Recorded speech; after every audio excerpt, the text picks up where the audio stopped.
So, this is one of those interesting videos which comes in and topics which comes in because realistically,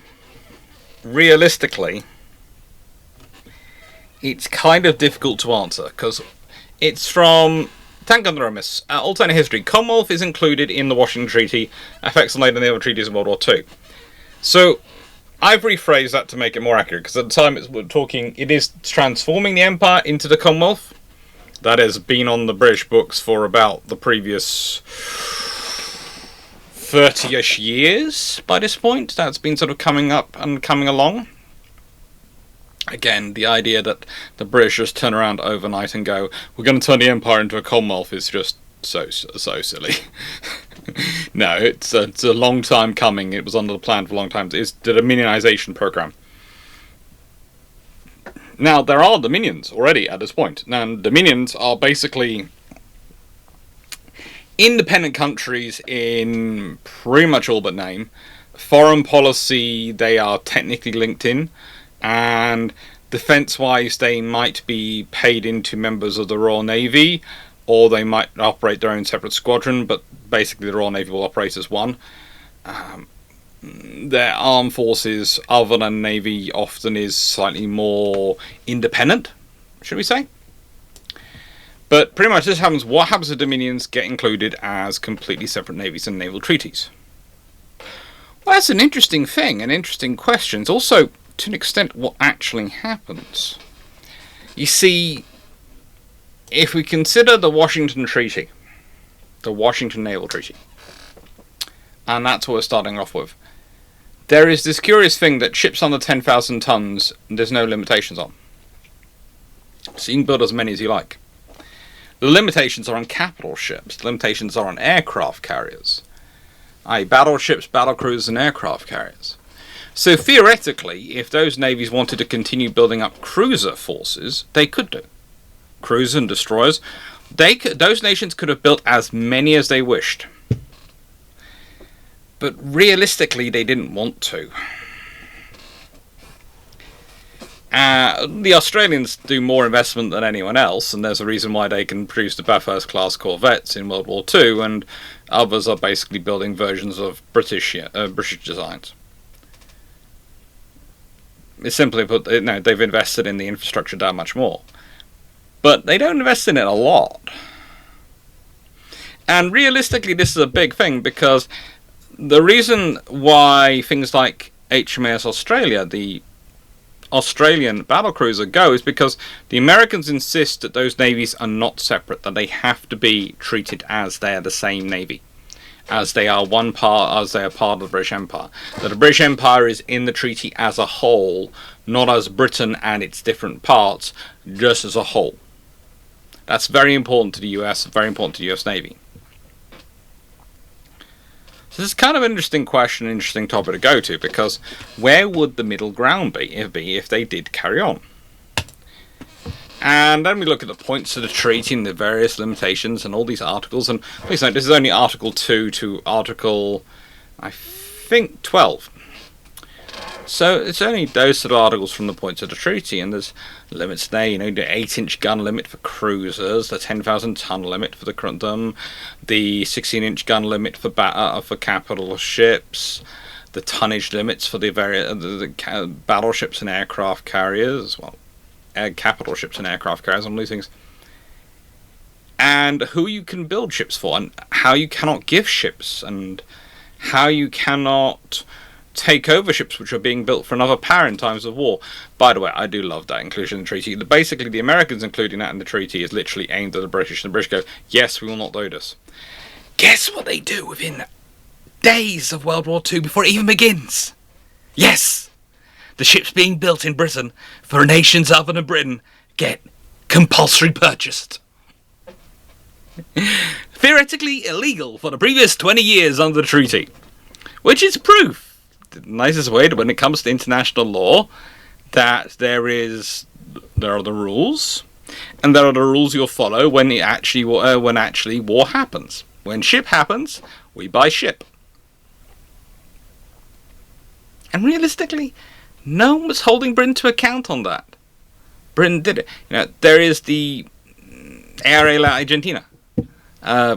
cruiser which is based on an Arethusa class, slightly improved Arethusa class design. And if she'd literally been around probably in the UK maybe a month or so more, she'd probably been compulsory purchased as well. And the British would have had another 6-inch cruiser. And they wouldn't have cared about it one jot. Oh, it would have upset Argentina, but that wouldn't really bother the British. Not that much at that point.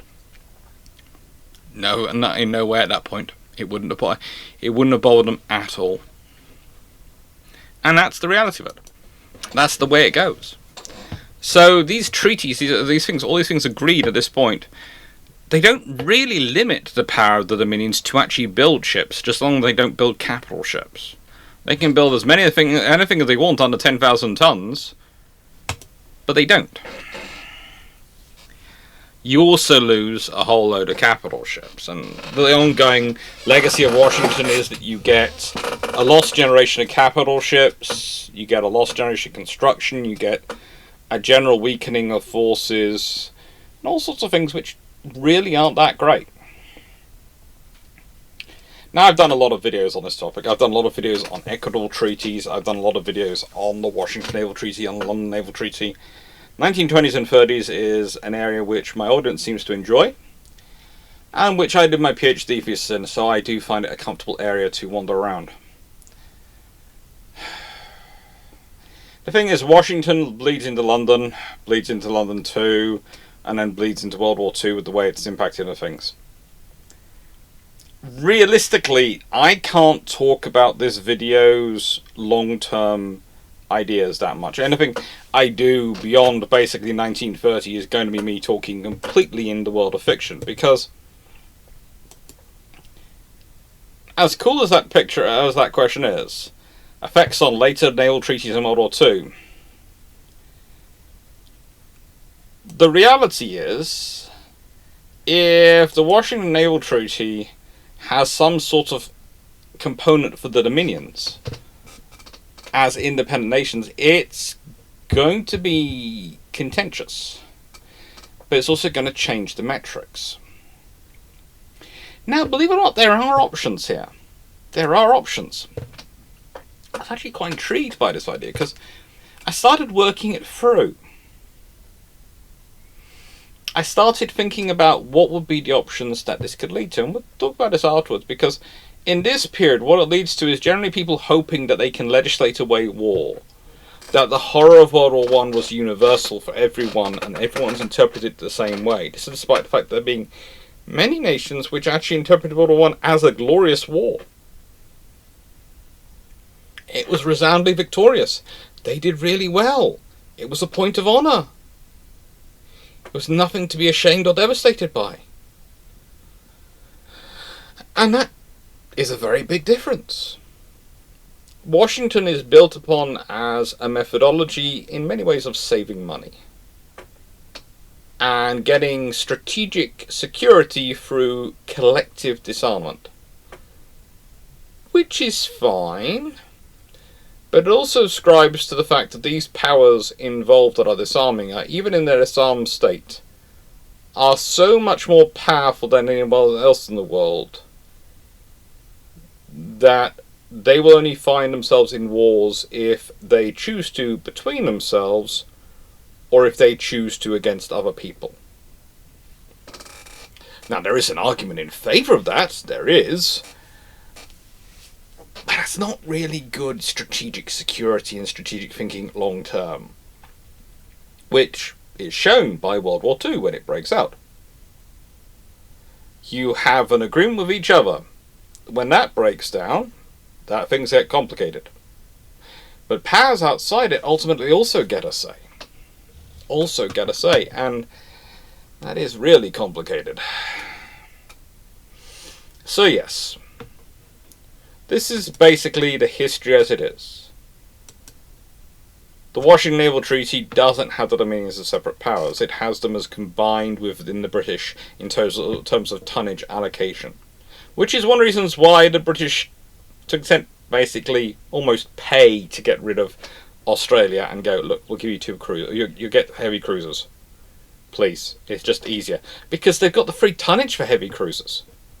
They can, there's 10,000 tons. Well, not even heavy cruisers. The County class are light cruisers. So the other thing about County class off of gun is they might have 8-inch guns, but when they're designed, they're thought of as light cruisers because the Hawkins class were large light cruisers, and that was the basis of the limitation.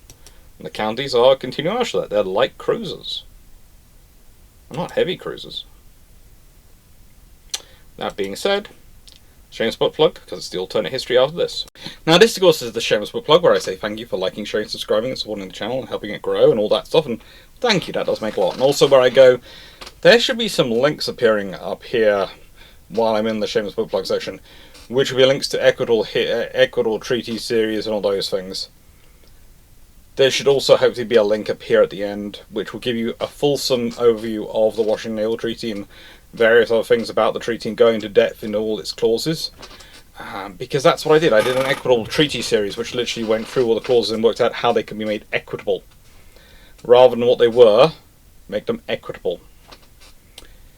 I balanced so they actually built better, more positive things for peace. But realistically, and I am going to say this before we get into it, this is one of those interesting topics to get into because there are so many different offshoots, and because of that, that's why you end up with basically not being able to see what next subsequent treaties are going to be like. I'll talk about what the factors which are going to go into them, I will do. But I'm limiting myself to not going really beyond 1930. Because I can give you an idea what the first 8 or so years after this treaty are going to be like. If this is the case, the Dominions are... If the British basically stand their ground and say, right, now we're not... If the Dominions lose their ability to have a flagship, let's say, and I do think it will be a limited usage, so it will be a flagship, we're not joining it. If the British did something like that. And there is, of course, a debate of, well, could they afford to, could they, with the way the finances were, etc. The way the American political system is, the British could probably have done it, if they'd wanted to. The American political system is interesting enough in this period. The division between the Democrats and the Republicans is vicious enough. The Senate and the presidency are divided even when they are controlled by the same party enough. You could probably do it. You could probably manipulate the stakes if you wanted to. The British government didn't at the time, but they could have. They really could have. Which is a scary thing to think about, realistically. It is. But anyway, as said, the video link should have been appearing up here, and will appear at the end. So the two options. Well, there are two real options for this, if they are going to be treated independently. One is the option which was to an extent tried and not followed through. And my view is the reason it wasn't followed through is because there wasn't enough status in it. There wasn't enough status in it. But under Washington Treaty, vessels under 10,000 tons aren't counted, so theoretically they're separate and they can build as many as they like. But they don't do that. There's also another option. And it's a way of dealing with the battlecruiser option, and it makes a lot of sense. Because Australia has a battlecruiser.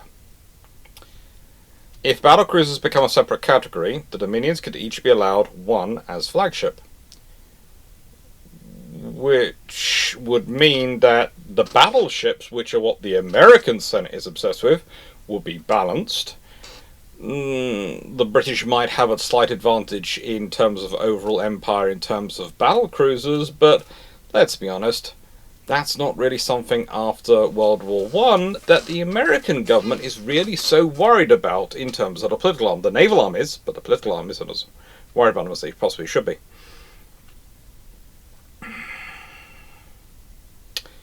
Now the thing is, the traditional ratio remained, but this would change things quite considerably. I'd also say there is a part of me which is in there going, would they go with 15-inch guns, and would they go with roughly 42 or 45,000 tons displacement? I think they'd go with 42,000 tons displacement as a limit. I know it's slightly under what Hood is, but I think they do 42,000 tons displacement and in standard, and I think... Now, part of me thinks it would be 15-inch guns. Part of me thinks they go with 15-inch guns. They go with 16-inch guns for the battleships and 15-inch guns for the battle cruisers. But the only nation that really penalizes America, which now has to rearm all its Lexingtons.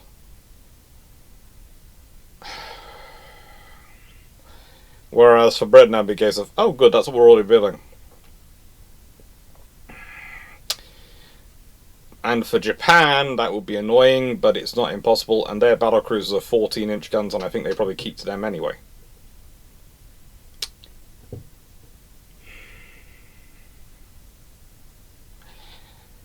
It's an interesting question to do, and I'd like you to put here.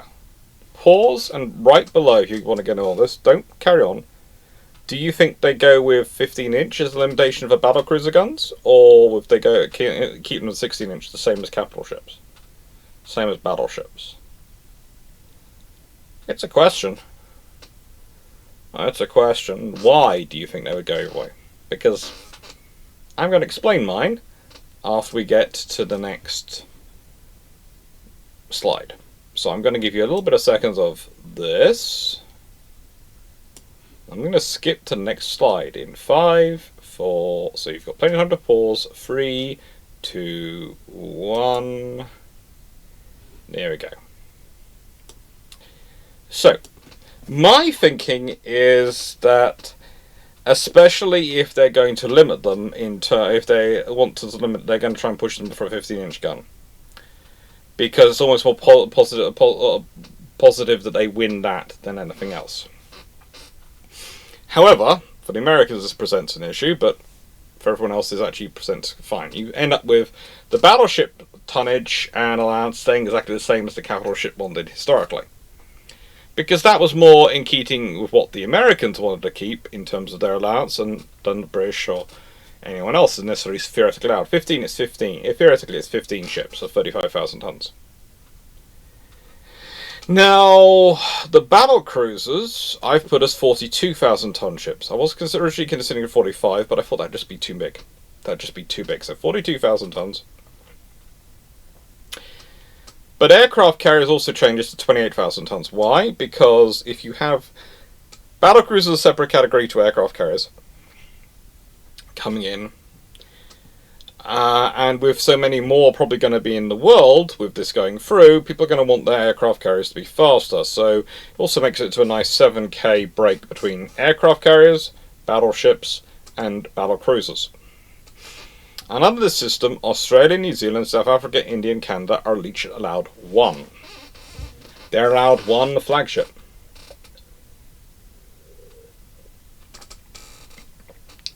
Britain and America are allowed 5. Japan, 3. France and Italy are allowed a combined tonnage of 1.75. Now the thing is, and I do mean this, the thing is that all this comes with options. You haven't said that battleships are limited to 16-inch guns and 35,000 tons. Battle cruisers are 15-inch guns and 42,000 tons. Aircraft carriers are no guns larger than no guns larger than 8 inches and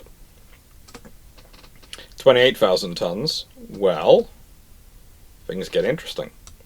This creates a scenario whereby, okay, there's going to need to be some construction. There is going to need some construction, because there are 13.5-inch gunships which the British are not going to keep around. And there are going to be other gaps in their force structures for Britain. America, it's going to be their battle cruiser structure. They're going to complete the Lexingtons.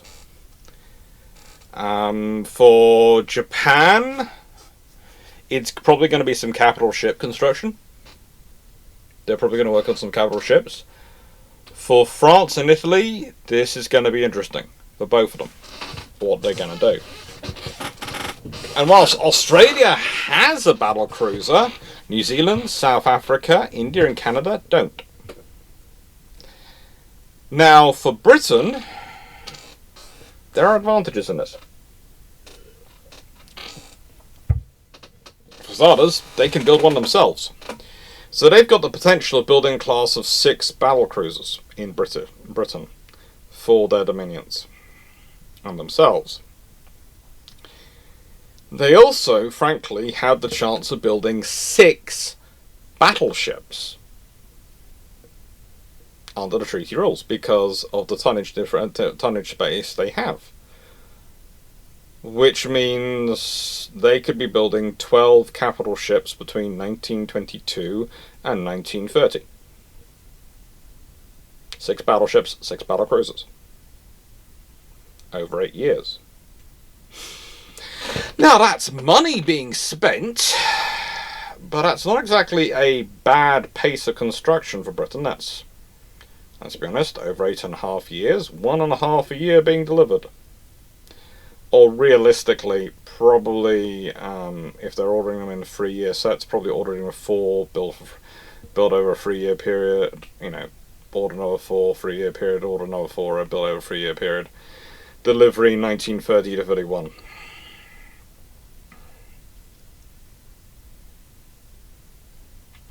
Maybe a little bit faster to ensure that they don't get swallowed up by the next treaty. Or you order maybe them 2 alternate 2s every other year. Oh, there are ways you can work it around. There are ways you can organise it. And you can spread it out to provide the maximum financial gain for the nation.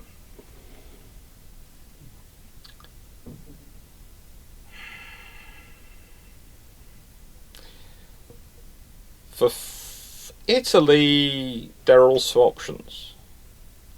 And I would say, actually, I think this would not just involve construction of battleships and battle cruisers, but I think you might also get more investment in aircraft carriers, because some of the targets that are historically converted into aircraft carriers might not be viable under this scenario. Really might not be viable under this scenario. Because, well, you're using them for other things. You're actually building them as battle cruisers, for starters. With that being said, this is going to make for a very different treaty. A very, very different treaty. And as part of that difference, a big part of the difference is going to be construction, because, well, this is what it looks like. Once we start breaking these things down, you start seeing the huge tonnage differentials, and they are huge tonnage differentials between what you're allowed and what you actually have. The USA is closest in that they have 525,850 tons of battleship. Great, you're thinking. That's fine. But they have 210,000 tons worth of carrier they can get. So, they're going to be busy with that. The British have 14 battleships to the American 18.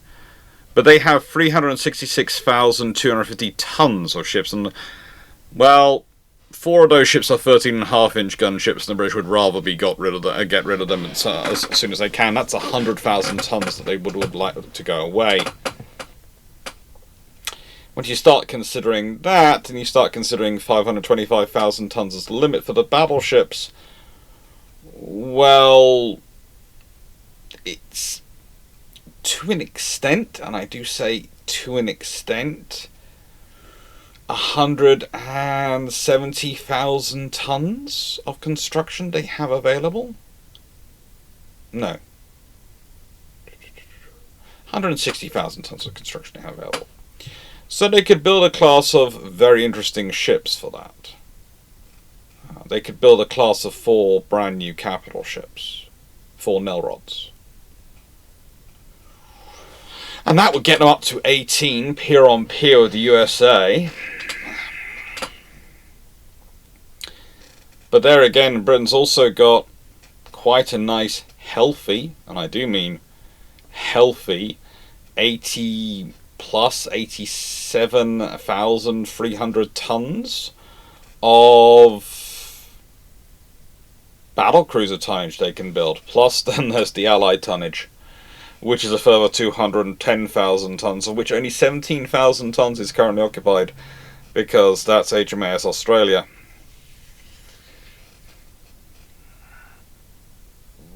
Suddenly you're looking at the Royal Navy going, well, we've got theoretically a class of 7 42,000 ton capital ships to build. Now, you could complete the G3s, but they're not allowed 16-inch guns, and certainly not 16.5-inch guns in this scenario, so they'd have to be redone down to 15-inch guns. And if you're going to redo them down to 15-inch guns, you might as well do a fair number of other things. And honestly, this is the thing, we're talking about a nation which goes into the Washington Naval Treaty with a 35,000-ton plan for a battlecruiser.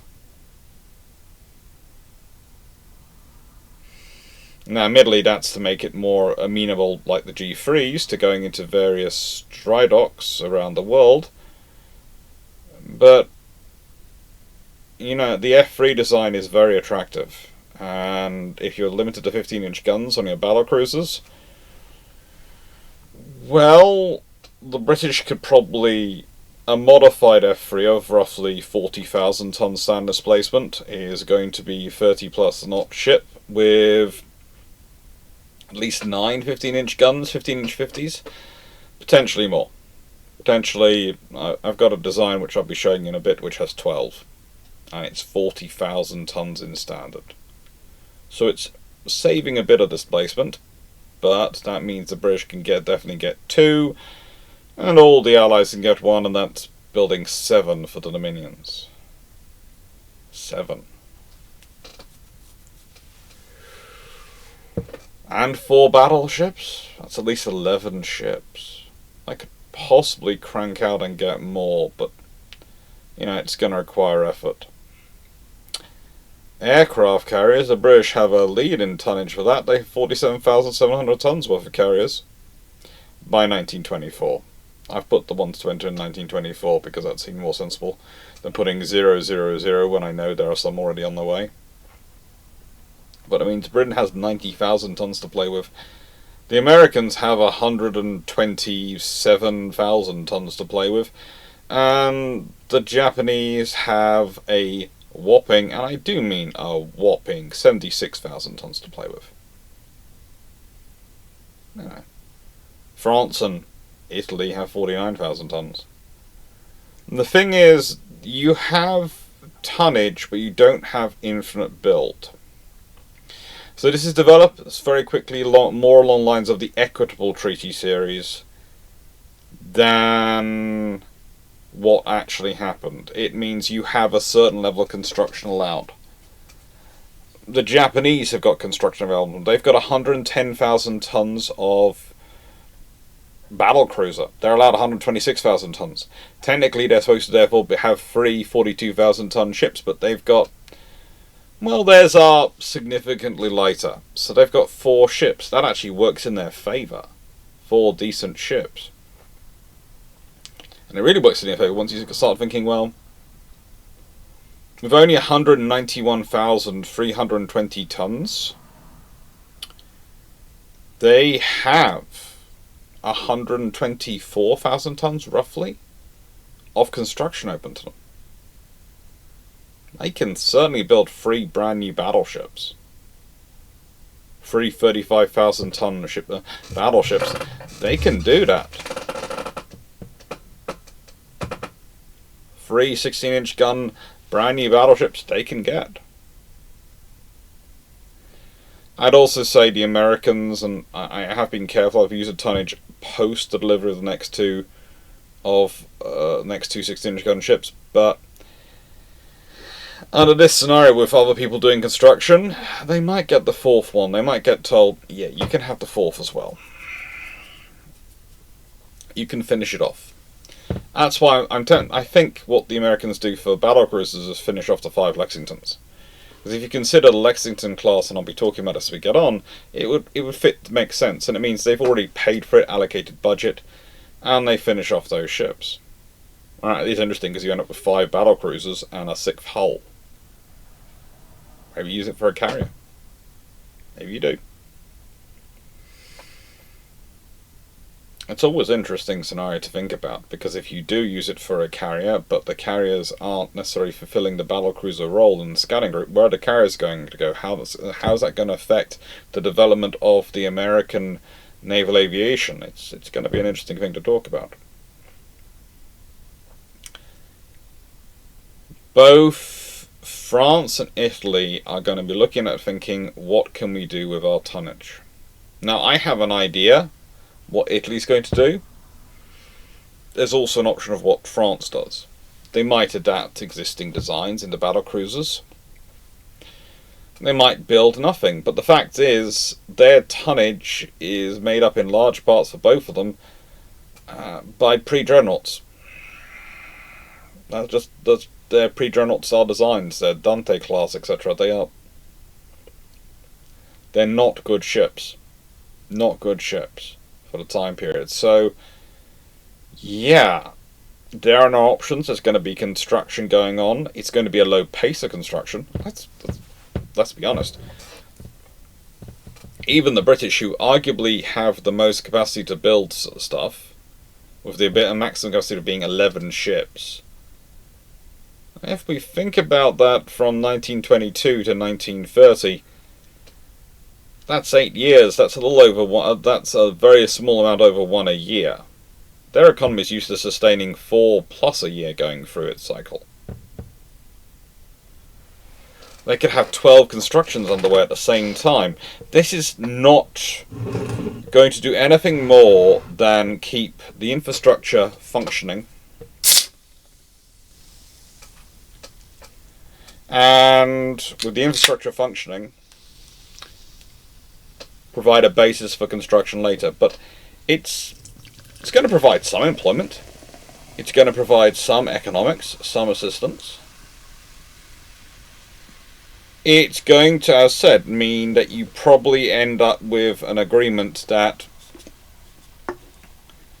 neither Britain nor America will produce more than 5 ships in any 5-year period. That Japan will produce no more than 3 ships in any 5-year period. And France and Italy will probably also be sort of limited to basically 2 ships in every 5-year period, because that's probably nicer. Or something like that. Because the reality is, it's supposed to be a 20-year lifespan of these ships. So, a 5-year period for construction makes about sense. Does make sense. Although, for the British, that means they definitely won't get their 11 before 1930.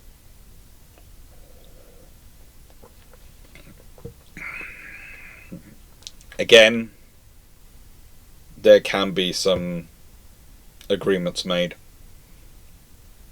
There are some options. It might be the British are allowed to get their 11 by 1930, but the 4 old ships have to go. The 100,000 tons in 13.5-inch gun battleships have to go.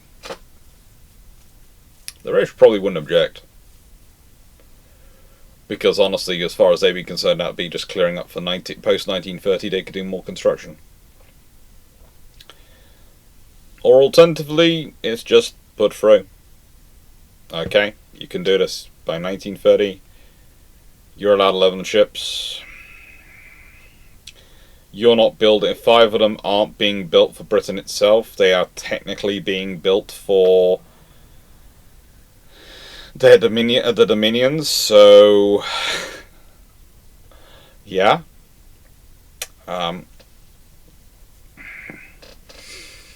Maybe they don't count, so technically the British are only building, 6 for themselves?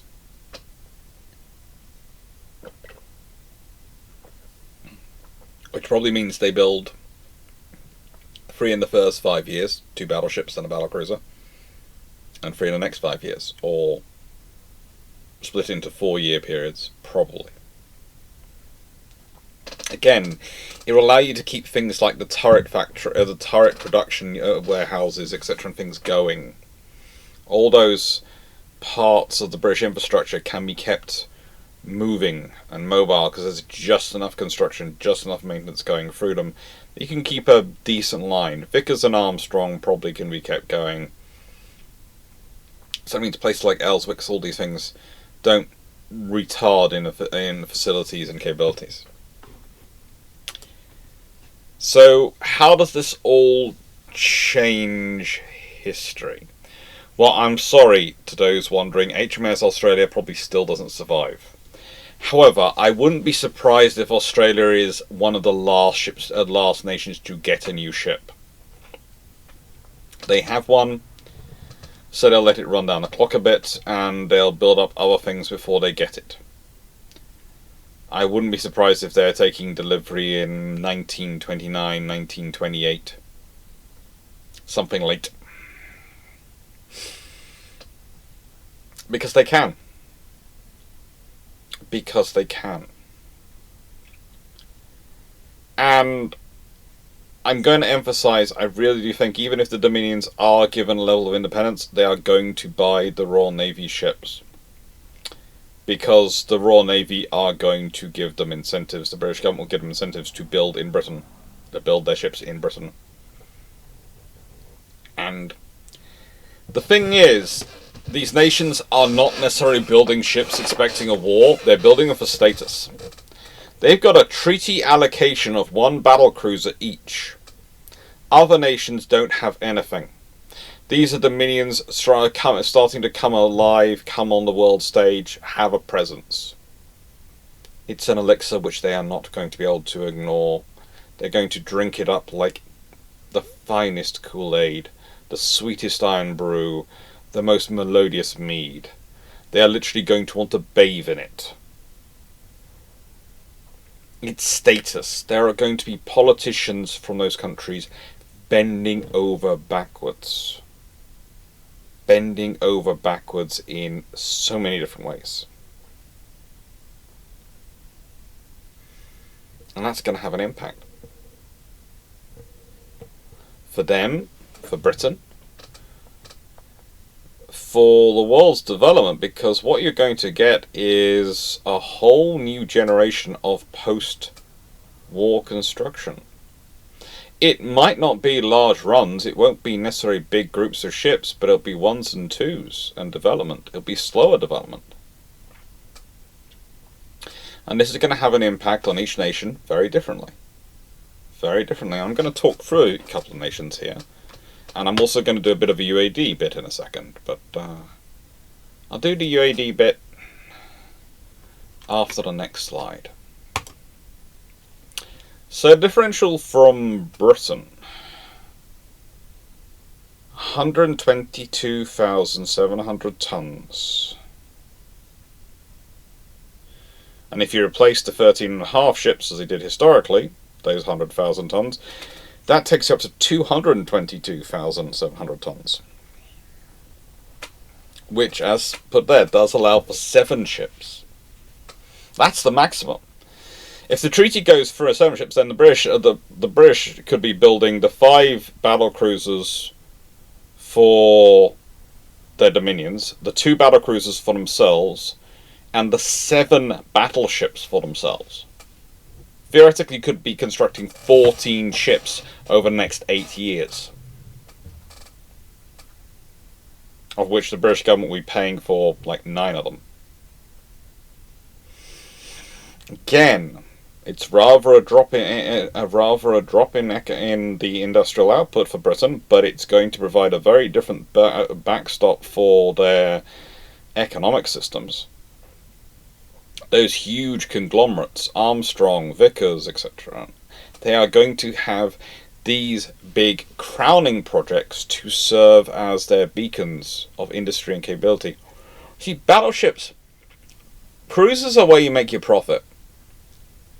Battleships are where you make your status when you're a constructor. Cruisers, they are the profit margin items. Battleships are status. They're what you bring people to your yard around to see. You show them the battleship you're building, and then you sell them the cruiser. It's like catnip. They want to buy a piece of that battleship. They can't afford the battleship. They cannot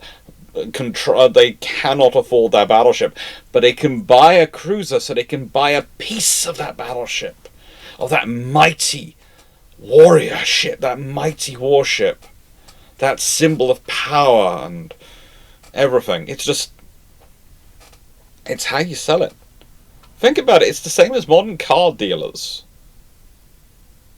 Almost every car make has their own sports car, their own top of the range car, the BMW M series and all these things.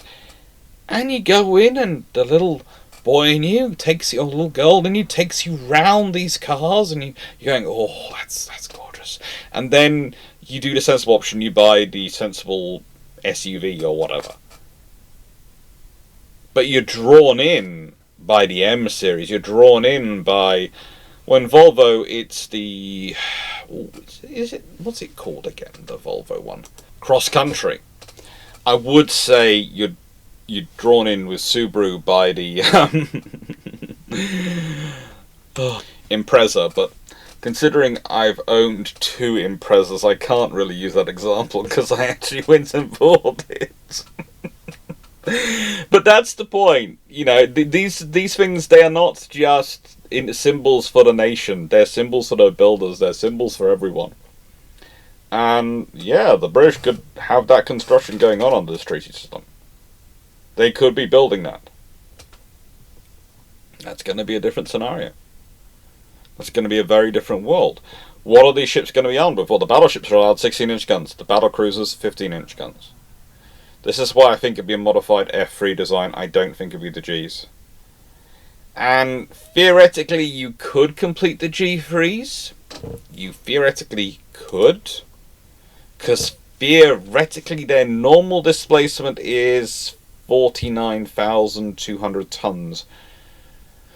So whilst you're limited to 42,000 tons standard displacement, you can probably fudge that around with the 7,000 tons in fuel. Probably. And I do want to emphasize, probably. It's not exactly going to be easy, but it is a probable thing you can do. Hood herself carries roughly 5,000 tons of air stuff. There's a 5,000 ton differential between deep load and standard displacement for Hood. But I think realistically the F3 design is what you go back to.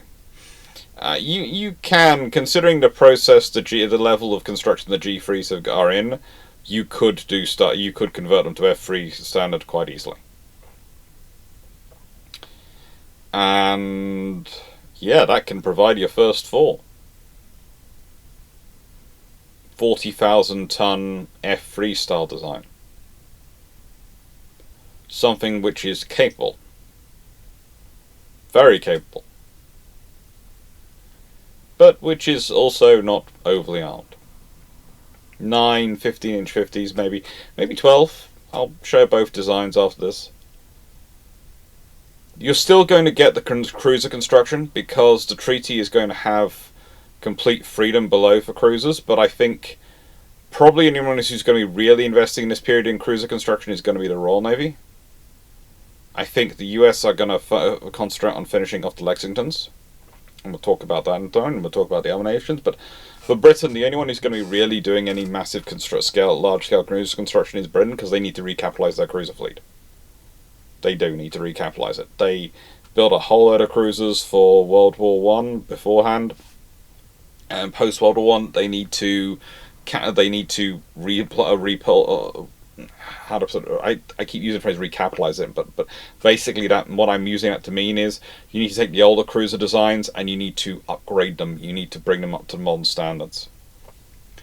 And pretty much you're talking about Britain carrying on in the 1920s as much as they did historically. Empire cruises, all sorts of presence missions, and building up a cadre. And again, I cannot stress this enough, but what we're looking at, the reality is going to be, is there's going to be a lot more ships available. For the British, it could well mean that they have 6 battle cruisers in their service and 5 allied ones. So that's 11 battle cruisers to draw on for presence around the world for commerce protection and raiding. That's going to affect how you deploy forces. That's going to mean there's already going to be capital ships based in the Far East. There's the Australian, New Zealand and Indian. They're free. And whatever you decide to base out in that region yourself as well. Because again, if there are 3 already there might as well be a Royal Navy one, and then you've got a full squadron out there. You've got the Royal Navy's, the British Far East Commonwealth, or the British Dominion, or whatever you want to call it, Far East Squadron, Far East Battle Cruiser Squadron, and you could quite easily maintain those two squadrons with 11 battle cruisers. Depending on which coast the Canadian one's sitting on, that could also add things. Because whilst it could be sitting in Halifax, it could also be sitting in Vancouver. It could be the other side. There is a perfectly good reason to stick it out there. It's the other side, the Atlantic side, is covered by the Royal Navy fleet based in the home fleet, so have the Canadian presence in the Pacific.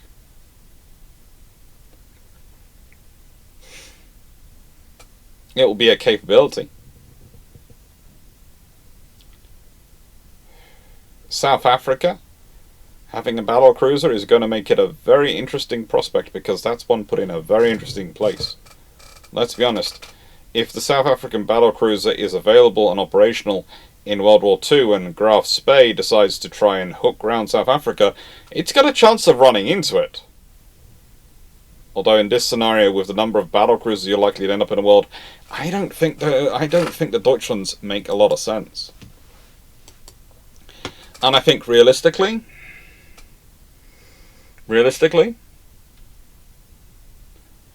you've got a far stronger presence going on around the world. The British the British Empire, British Dominions, the Royal Navies are going to be a far bigger force and presence in the world in this scenario.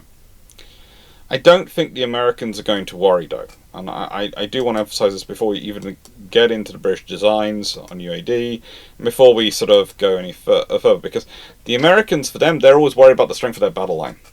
That's what their Senate obsesses over, their battle line. And I think their battle line will remain comfortable. I think adding in the Lexingtons, I think they might modify the Lexington design. They might well modify the Lexington design, they might change it quite heavily, or they might just build it as is and then modernise it later on in the 1930s. That is an option for them. But as said, off to UAD. So here we are, looking at what is basically an F3 with some modifications. In total full-scale tonnage, we're talking something of about 46,000 tons. And considering the amount of fuel it's carrying on it, which is a hefty amount to have a very long range, yeah, that's probably about right. That's probably going to work out at about 40 to 42,000 tons in standard displacement, which is pretty nice. It's pretty nice indeed. I've gone with 5.5-inch guns, dual purpose, because I'm thinking this is one of the later. This is the later batch,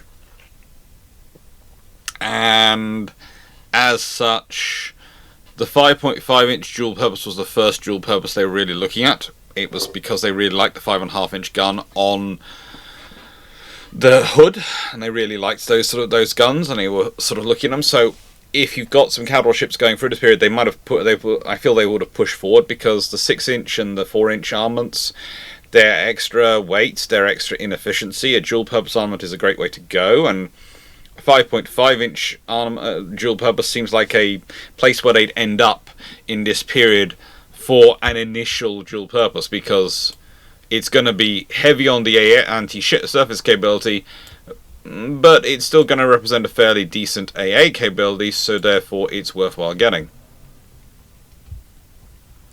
She has got 9 15-inch 50s.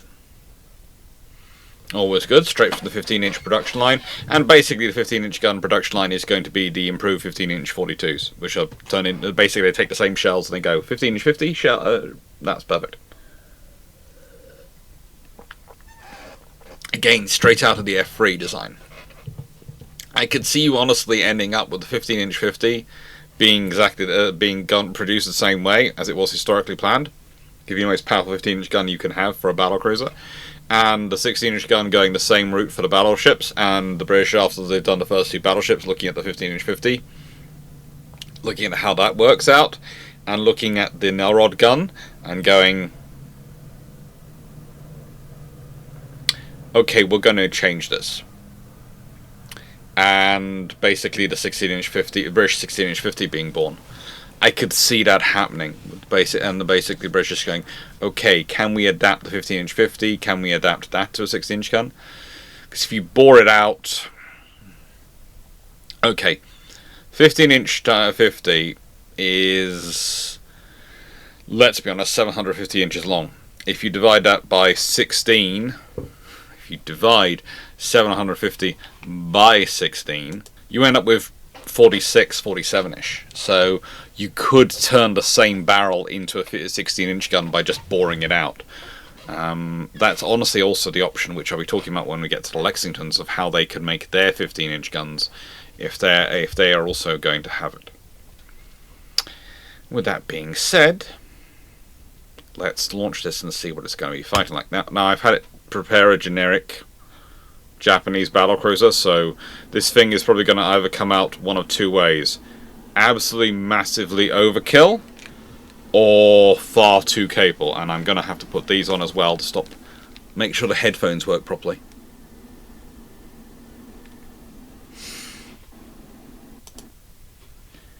Now with that now working,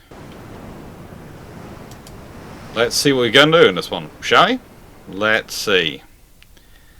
And I'll take the volume down for it again a bit.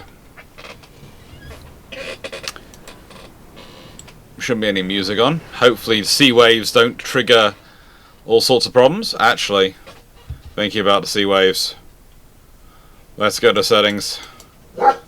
I've had too many problems with this game and the sound causing me copyright issues. Let's hope that little bit doesn't require changing. Good poodle.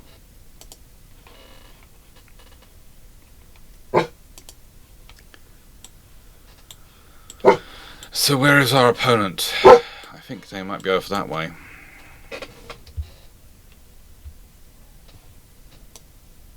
Let's go down to cruising speed.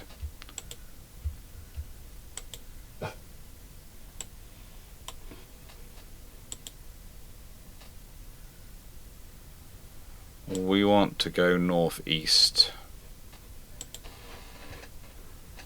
Okay, enemy smoke spotted from northeast. Keep zigzagging, my dear.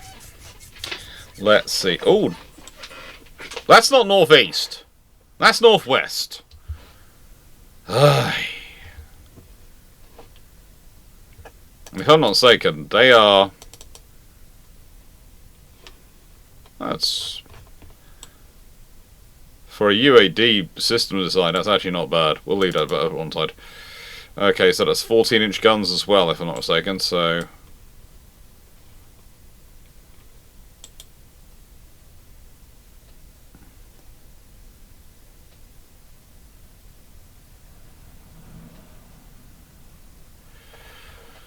we'll see how she does. But you can see the nice line she's got. You can see the sort of shaping. This is sort of what an F3 would look like. It's much expanded over what the historical F3 would be like, but also you've got those dual-purpose 5.5-inch guns. Yeah, this is what I imagine a late 1920s F3 development would look like. And there was an interesting point where I was thinking, well, would they have gone with a quad gun arrangement? And honestly, the Royal Navy is so conservative at this point. I really don't. That they're just about happy with going with the triple arrangements for the nail rods, but they were honestly not sure about it. A quad arrangement, I think, would just be beyond them. Ooh, the 5.5-inch guns are now in range, and that's just sinking due to heavy flooding. Okay, so she does well. She's a good ship.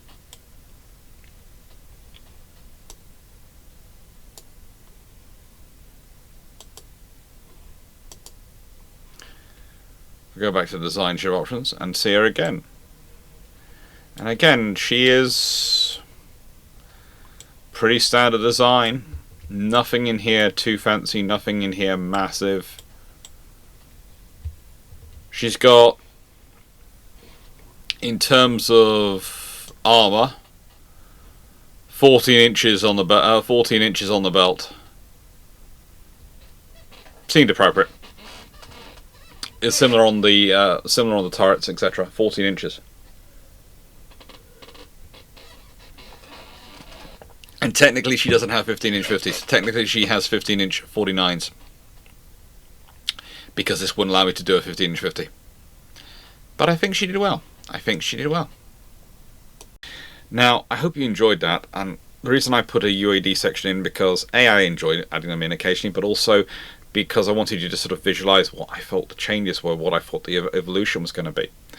And because I really like it when you send me pictures in Discord, when you tag me in the Discord server with pictures of the ships that you think would be likely response to this scenario, that you think would like them. If it doesn't matter if they're UAD, what they're in, I like having it done. So I just thought, well, I'll show why I like having them done by showing off what I can do myself on UAD.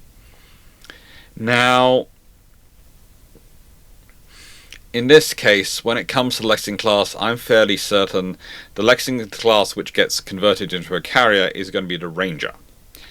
Remember, she sold for a little over $10,000 in scrap value when she scrapped in November 1923. This is compared to Constellation, which was a whopping $45,000.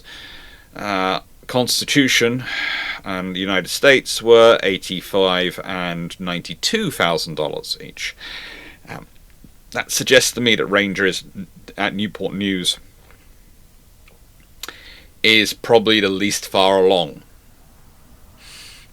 And considering she was sitting next to the Constellation, this means Newport News could end up building the first carrier for the United States. And if you're converting a ship which is as short in distance into her construction as the Ranger is, you pretty much have a clean slate construction. It's going to be a conversion on the stocks. And what's sitting on those stocks is going to be a keel plate. If you're lucky. It's going to be a very, very interesting time for the Americans. I think they do get probably, and I know this is going to sound strange, but I have a reason. Is I think they get all the Colorados. Now, my reasoning for that is quite simple. I think they get all the Colorados because if you don't get all the Colorados, you're going to be having some trouble for them. For the US Navy, not getting all the Colorados is going to cause an issue. This gives you extra 16-inch gunship. And I think that's going to be a way to make everyone happy with the British are able to build more ships and, you know, we've maxed out our battleship allowance. Well, yeah, you complete the Washington. You complete the Washington, and probably you get rid of some of your older battleships, or at least one of your older battleships. I'm going to guess that the British probably go, you don't have to get rid of Texas or New York or anything like that, but Florida and Utah, because if you get another 32,600 ton Washington in sand displacement, if you get rid of Utah, you are down to 536,625 tons. You are not that far off the limit. They're probably not going to worry about it. Maybe they make you get rid of Florida as well, but again, that's not really going to be a drop much. Florida and Utah versus Washington. Washington's a far more useful asset. But again, this is a scenario where we're working out where the Dominions have had to be recognized, and there are going to be things changing. One of the recent advantages of sticking them in the battlecruiser section is it means that America won't feel threatened by it. They'll go, yeah, but we think battlecruisers are things we can beat up. That's what they're designed to be. They're not the ships which decide the war. That's the battleships. And to an extent, they've got an argument for that. They have an argument for that. I'd also say with those being treated as separate. They're going to be treated as separate, but as far as the Americans are concerned, they're combined. So that's going to give them a little bit of an extra leeway when it comes to asking for ships. Saying that, 5 Lexingtons are a useful addition. They're going to have to be 15-inch gun ships. Now, historically, and bear with me here, they had swapped from being 10 14-inch guns to being 8 16-inch guns, 16-inch 50s. Now, they could try and swap them back to the 14-inch guns. They could do, and that could give them far more armor and protection to turn them into battle cruiser one word rather than the battle cruiser two word, which they realistically are. Or you take the 16-inch 50s, and if you want to, you can reline them. And if you reline them down to a 15-inch gun, you end up with 15-inch 53s. Probably a bit more. Doing maths in my head. Yeah, 15-inch 53s, a little bit over. Which is going to be an interesting capability. It could mean you have the longest range punch of any 15-inch gun, if you get the calculations right. It could also mean you have a gun which wears out very quickly in terms of combat operations because of the pressures you have to operate at for the rifle. And more importantly, you've got to find out ammunition for it. Now, there is another option. The British accept that because of their size and their numbers, they're limited to 15-inch guns. The Americans are limited to 16-inch guns, so the Americans can limit theirs to keep the 16-inch guns.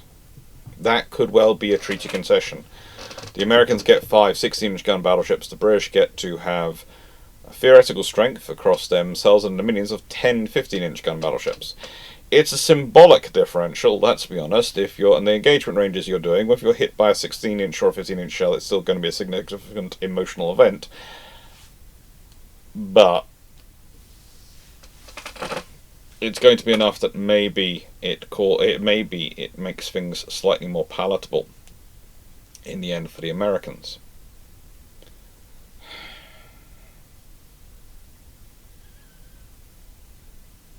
I would also add that for the Americans, 15-inch guns are not really an option they're pushing for, but they can do them. They've looked at that scale before, they've looked at it. They have an understanding of it. Yes, they've jumped straight to a 16-inch gun, but they've had ideas about other weapons in the past, and I think they can make a very good 15-inch gun should they wish to. There's also the potential that they do actually turn them into 15-inch 45s, or 15-inch 50s even, and use the weight saving and the various things that add up to also improve the design. There are a lot of options of how they could improve the Lexington class. I don't think they will come out as complete design. I think it's very unlikely they get or want the 16-inch cut through for their own battle cruisers. But I do think they have a capability when it comes to operations. And I think having a large carrier coming in when eventually, and I do mean eventually, that particular, i.e. Ranger, vessel comes into service, will be useful, and she'll slot in with the battle cruisers. I wouldn't be surprised if they end up operating as packs in the Pacific, and that's going to be useful because for the US that's going to mean the battle cruisers and her are going to be the cornerstone of the Pacific Fleet while they're growing themselves up, and the rest of the fleet traditionally sits on the coast, etc. But the cruiser group, scouting force, as in the battle cruisers that are core part of, that tends to be projected further forward. If you have longer running commitments which need greater infrastructure to support, i.e. 6 ships with this size hull and scaling, you're going to have to invest in infrastructure to support them. You're going to have to. It's not a case of choosing to, it's a case of having to. which is going to improve things for the US Navy in the Pacific. It is. I think the main problem you're going to see is that the earlier 8-inch gun cruisers, I don't want to call them heavy cruisers, they're scout cruisers, which are called heavy cruisers later on because they have 8-inch guns, will probably be less prolific in the US Navy. They will probably not be produced in as many numbers, and that might actually improve things because those ships were very good scout cruisers, not very good heavy cruisers. They tried their best, but they just weren't designed for it. They really weren't. And then we get to Japan. For the Japanese, this is the most interesting opportunity they could possibly have. And almost this treaty would actually result in a better situation for them and a happier one, because they get away the ability to build free battleships. Free. 124,000 tons, you can get free 35,000 ton battleships now. That's 105,000 tons. Okay, yes, you're still going to be 13,000 tons under, but you can work on that in the future. Point is, this is going to give them something to build. Now, what they build is going to be an interesting thing. What they build will be interesting. It's going to be a 16-inch gun battleship. That's true. But their designs, most of this period, range a lot larger than 35,000 tons, so what they could end up building could be really, really interesting. One of the certainties is that it will be a fast battleship. It will be something which is going to be a fusion between the battle cruiser line and the dreadnought line. It is going to be a true fast battleship. It's probably going to be a 28 knot plus vessel. To be a fast battleship it needs to be, but I'm thinking it's probably going to be a 28 to 30 knot vessel. I think it would have as many 16-inch guns as they could get away with, and I wouldn't be surprised if they flirt heavily with the 35,000 ton limit. But saying that, it would be a class of free battleships they could build. And that suddenly has bearing, because if we go back, they can build free battleships. That gives them 9 battleships and 4 battle cruisers. Okay, it's still not the 70% solution 7-10 ratio they wanted, but those are free, brand new battleships. And they have that extra vessel in the battle cruisers. They have the 4 instead of the 3, which means they have 13 vessels to call from. It makes them feel just that bit stronger, just that bit more capable. Yes, they're dealing in a world which has more battle cruisers, but the thing is, battle cruisers are a problem until they're not. This is the reality of this. A battle cruiser, is it a problem to a battle fleet? No. A battle cruiser is a problem to your cruisers. It is a problem as a potential fast wing in operations, but a single battle cruiser wielded by Australia, New Zealand, or any of these countries isn't really going to affect Japan much. It is a great enabler for the British and the British Empire, and that is another reason it can be put through as a way of recognizing the sheer size and scope of the British Empire and the fact that Britain really can't afford to reduce its maritime security operations capability that much. And longer term, it's a lot of potential in construction. But for Japan, it doesn't really change the calculus. It gives them 3 new battleships, 3 new ships to put their faith in, 3 new ships to build for their status. They get to complete some ships which are full of the lessons of World War I. Yes, there is an option that they go modified Nagato or Tosa class from the 26.5 knots, and they settle for that. And there is that as an option. But I don't think they do. I think you see more something coming from the key class ideal. The ideal of 29.75 knots, which was going to be armed with 10 16-inch guns. If you can take it down to 9 16-inch guns in 3 triple turrets instead of 5 twins, well, possibly you can still get the 29 knots. on a roughly 35,000 ton, standard vessel. I think Yuzuru Hiragara, who is the guy who designs so many of the high quality Japanese ships of this period, would rise to the occasion. I really do. And that's really, for me, one of the reasons why I stopped with 1930, because I think this does provide a bit more of peace in this period, but I think you have so many new construction. You have the British battleships. They're not going to be nail rods. If you're able to build 4, you're not going to go with this. You are possibly you're going to be less inclined towards the Bulwark and more inclined towards something a little bit more fast battleship. Or maybe 2 of them are built nail rod style, and then the other 2 are a response to the faster battleships others are building. You got the generations of battle cruiser, which the British will be building. Probably again a couple of classes. There's quite likely they could build 7 of them. 7 means you're probably going to build a batch of 3 and a batch of 4. And again, are they necessarily going to be battle cruisers? As we talk, I'm going to talk about this in a second, because do we just consider this battle cruisers are going to be vessels which are in the 42,000 ton 15-inch gun category? Maybe it's a battle cruiser by subdivision, by armor coverage, by all those things that make it fulfill the definition of a battle cruiser. Maybe it's not. Because, go back to this one, I had the Francesco Caracola, and I put there, and he didn't really discuss it when it came up earlier, but that's because I was leaving it to this point. The Italians might complete one of these as their battle cruiser. And think about this. Think about this particular vessel in this class. In terms of displacement, their full load displacement is 34,000 tons. The Italians have 73,500 tons for battle cruisers. You could get 2 of these and call them your battle cruisers. They do 28 knots. They're armed with 15-inch guns. You could complete 2 of these under your battle cruiser definition. That's useful.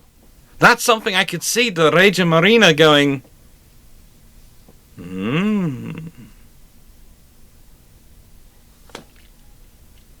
And you've got some fast battleships. Oh, but you're calling them your battle cruisers because they're going in the battle cruiser definition. And again, this is not unusual because, let's be honest, there are many ships which end up in the auxiliary category or the sloop category or else other categories, which frankly, when you look at them, you're going, no, they don't fit in that category. They're not really that ship. They are something else. They're just using that category as smokescreen. The forward aviation support ship HMS Unicorn comes specifically to mind. So yeah, there are options going on here. There are options. France similarly has options. And I think that's the really interesting thing for me once we start looking at these options and these potentialities. I think the question becomes, and the question I'm going to be asking you all this, what do you think the nations do with this as a situation? Because this is how it works out to my mind. The only way it works out with the Dominions getting a battle cruiser each, and they're not getting a battleship each. There's no chance under the US Senate anyone's getting extra battleships. But a battle cruiser each, you have to have a separate battle cruiser category. That's the only way it works. And the Americans don't want to start getting rid of their battle line, which they just put a lot of money in building. So that means that figure's not going to change. The one advantage is no longer is Hood an anomaly now. She's now the set piece for the battle cruisers.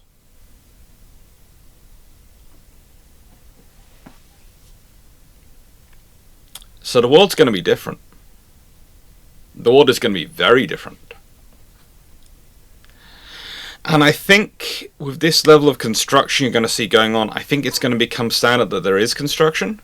So you're not really going to have necessarily, you're going to have a far reduced construction because you're going to save a lot of money. Because you're not going to be having the same pace of construction you're having prior to World War I or anything like that.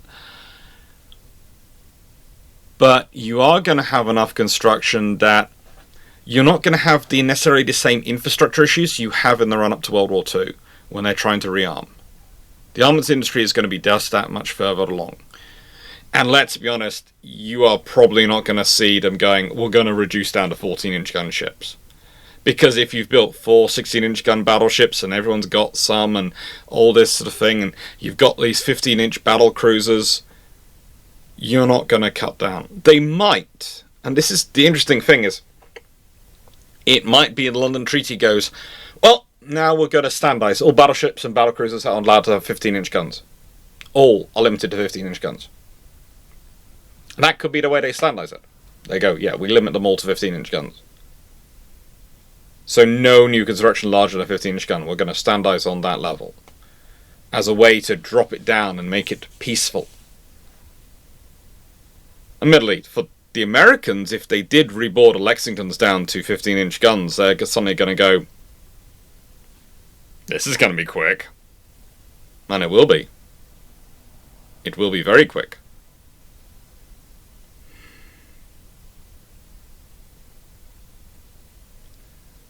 So, all being said, yeah.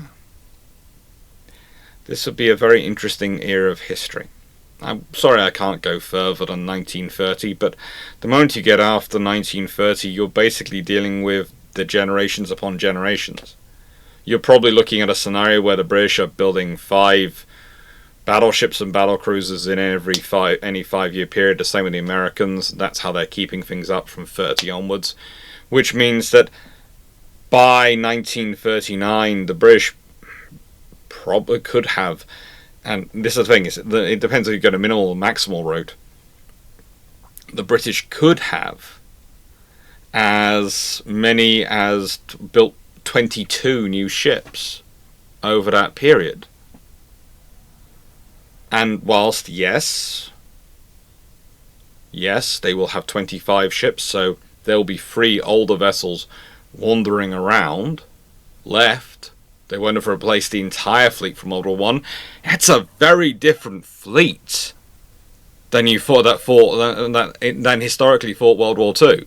A very different fleet, and that's if you don't have any accelerated build-up in the 1937 onwards. Which, let's be honest, if you've already got a level of construction going on and you just double up the level of construction going on, you probably wipe out those 3 ships. You've replaced them.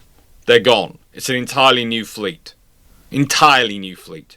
3 different generations of battleships, probably. Possibly as many as 4, if we divide them up every 5-year period as they're building them, evaluating, building them, evaluating, building them, evaluating. Same with the battle cruisers. Every single ship could be different. Could be new. And the other thing you're going to have in this scenario is, with you having more battlecruisers around, then the battlecruisers you do have can go into maintenance more often. You basically, the British Empire, the Dominions, the Commonwealth, whatever you want to call it, has a pool of 11 battlecruisers. Okay, a pool of 11 battlecruisers. What does that mean? Well, it means you probably have 4 operational, where you need them around the world, 4 in reserve, training, transition, and 3 in refit at any one point. And that suddenly creates a whole different scenario. We look at the Americans again, and they've completed another Colorado. They've completed the Lexingtons. What else have they replaced? When the British are building ships, what else have they replaced with their older battleships? What else have they carried on with as a low-rate production? And the Japanese would be the same after they've completed these 3 ships. Who knows what they go with? And as said, you have options. The Italians could complete a Francesco Caracciola as a couple of them as their battle cruisers. What will the French respond to that? What will the French respond to with that? Because the French will have to respond. They won't be able to not to. With that being said, thank you very much for watching. I hope you enjoyed. I hope you like, share and subscribe, because it really helps the channel grow, and I'll look forward to seeing your responses, especially the ones which I get pictures on Discord. And well, when this video comes out, Admiral Nelson's A Very British God of War is going to be coming up next. This is going to be a Saturday video. Hopefully I'm able to do brew ships, and hopefully I'm doing brew ships from Japan. But thank you very much, everyone. Take care, and hope you enjoyed.